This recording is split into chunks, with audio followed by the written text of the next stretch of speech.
Assalamualaikum warahmatullahi wabarakatuh. Sebelumnya perkenalkan kami dari kelompok 3 yang beranggotakan saya sendiri Muhammad Bayi Saputra, nama saya Rianza Aldi, dan kemudian teman saya satu lagi Teresia Natania Handayani. Nah, jadi baiklah kami akan membahas proposal kami. Yang pertama itu adalah latar belakang. Nah, latar belakang jadi perkembangan teknologi informasi di era globalisasi saat ini terus mengalami peningkatan. Hampir semua aspek kehidupan mulai dari sosial, industri, pemerintahan, hingga pendidikan telah memanfaatkan fungsi teknologi informasi dalam menjalankan setiap aktivitasnya. Sistem pembelajaran yang digunakan ialah proses belajar mengajar yang dilaksanakan tanpa harus bertatap muka dengan secara langsung antar pendidik dan siswa. Kemudian rumusan masalah. Jadi rumusan masalah di sini adalah bagaimana merancang aplikasi website e-learning di SMK Negeri 1 Mandiangin.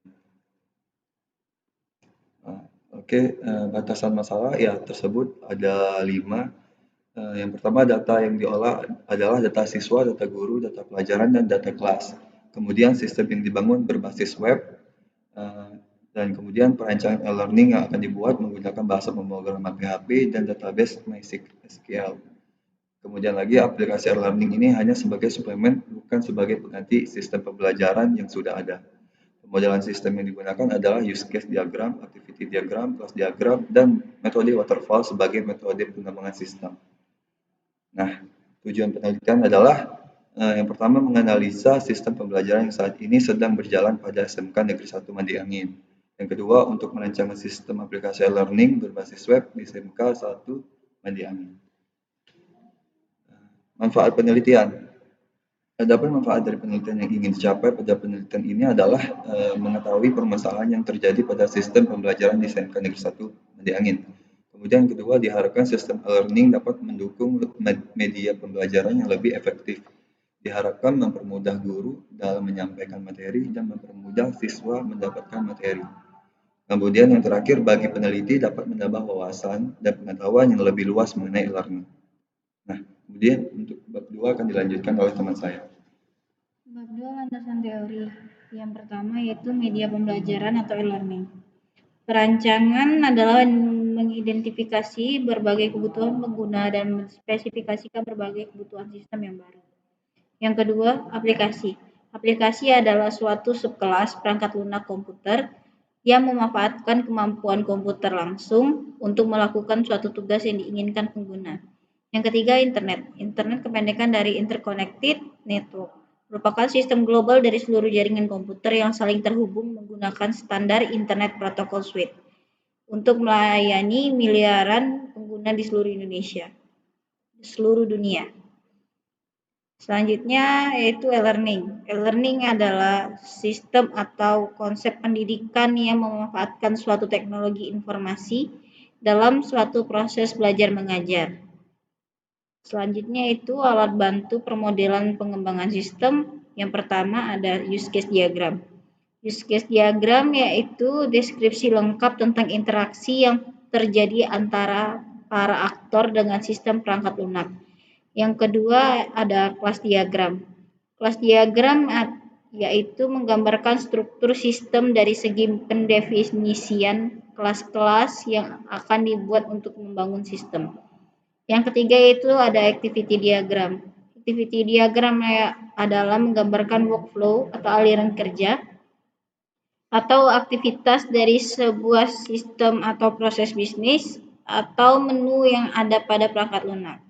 Selanjutnya ada alat bantu perancangan sistem, website,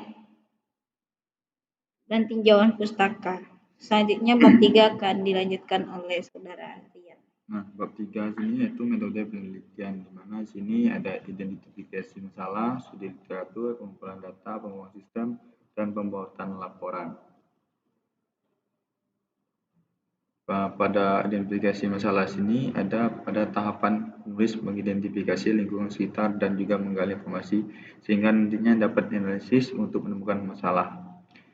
Pada studi literatur, pada tahap ini dilakukan pencarian landasan teori yang diperoleh dari berbagai buku dan juga sumber dari internet.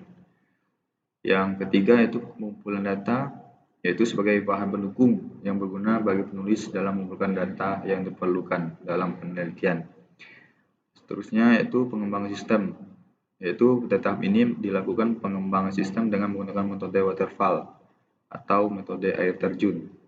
Dan yang terakhir yaitu pembuatan laporan, yang dimana penyusunan laporan penelitian di mana penulis menjelaskan keunggulan maupun kelemahan dari sistem yang dibangun, bagaimana cara menggunakannya, dan kesimpulan serta saran-saran yang harus dilakukan pada masa yang akan datang. Nah, di sini metodenya yaitu metode pengembangan sistem dengan model waterfall. Dan di sini ada alat bantu penelitiannya, yang dimana ada perangkat keras dan perangkat lunak atau software. Yang ketiga yaitu jadwal kegiatan penelitian, di mana dari bulan September sampai Februari, dan banyak dalam melakukan pembuatan laporannya.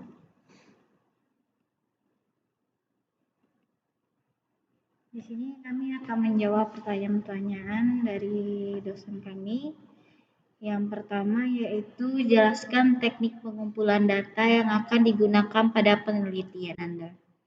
Pada penelitian kami ini kami menggunakan penelitian kepustakaan dengan mencari data-data dari buku yang berhubungan dengan apa yang diteliti untuk membantu penulis dalam melakukan penelitian. Yang kedua yaitu melalui wawancara. Kami melakukan kegiatan tanya jawab langsung terhadap kepala sekolah, guru, tata usaha, dan pihak-pihak yang terkait untuk mendapatkan informasi yang dibutuhkan agar kami dapat mengetahui permasalahan-permasalahan yang ada dan mempermudah dalam memperoleh solusi untuk merancang sistem tersebut. Di sini saya akan menjawab pertanyaan yang kedua, yaitu jelaskan jenis data yang digunakan dalam penelitian Anda. Di sini kami menggunakan data primer, yang dimana yaitu pengambilan objek data penelitian yang dilakukan secara individu atau secara perorangan, dan juga dilakukan berdasarkan organisasi.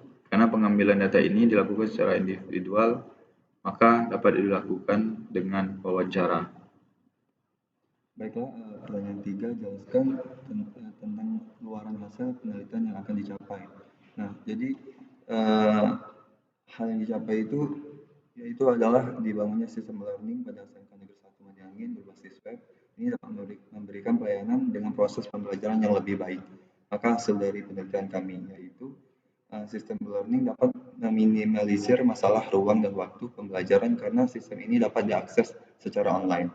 Dan yang kedua, menghasilkan aplikasi e-learning berbasis web pada SMK Negeri 1 Madiangin serta mempermudah dalam proses belajar mengajar agar lebih efektif lagi.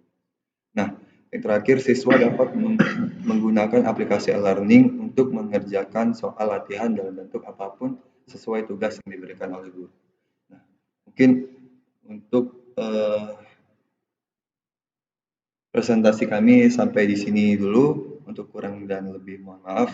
Saya ucapkan terima kasih. Wassalamualaikum warahmatullahi wabarakatuh.